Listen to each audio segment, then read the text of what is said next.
আসসালামু আলাইকুম, কেমন আছেন সবাই? আলহামদুলিল্লাহ, আমরাও ভালো আছি। নতুন আরেকটা ভিডিও নিয়ে চলে আসলাম।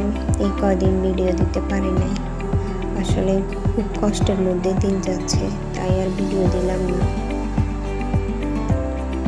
আর ভিডিওটা কয়েকদিন আগের করা ছিল, আমার বাসায় মেহমান ছিল, তো এর ফাঁকে ফাঁকে যা পারছি তা একটু একটু ভিডিও করছি।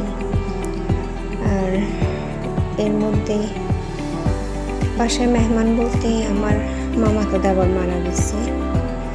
ছোট মামা শ্বশুরের ছেলে মারা যায়।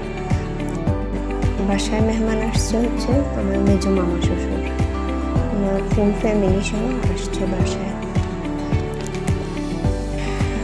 আসলে কি বলবো, কিছু কিছু মৃত্যু এতটাই কষ্টদায়ক। দেখা যায় কি কিছু মৃত্যু আছে মানা যায়, আবার কিছু আছে মেনে নিতে খুবই কষ্ট লাগে।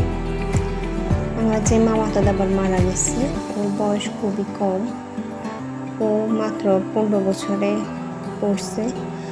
আর ওই দিনে ওর জন্মদিন ছিল, যেদিন ও মারা যায়। ও আসলে মারা গেছে কারেন্টের শর্ট খেয়ে। এখানে আরও অনেক কিছু হয়েছে, আমি পুরোপুরি সব কিছু জানি না, তাই আর অত কিছু বলতেছিও না। তো যাই হোক, আল্লাহ আমার এই ভাইটাকে আল্লাহ জান্নাত নসিব করুক, সবাই দোয়া করবেন ওর জন্য। তবে খুবই একটা ভালো একটা ছেলে ছিল, কথাবার্তা খুবই মিশুক। আসলে ভুলাটা অনেক কষ্টদায়ক, মনে হয় জানি নিজের আপন কেউ মারা গেছে এরকম লাগতেছে।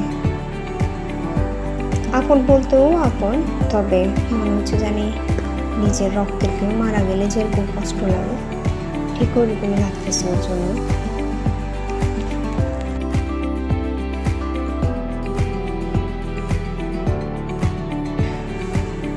এখানে আমি রান্না করতেছি বরবটি, আলু, গাজর দিয়ে একটা সবজি রান্না করব, মুরগির মাংস, মাছ ভাজি। আমি আর রান্নার বিষয় আর কিছু বললাম না, কিভাবে রান্না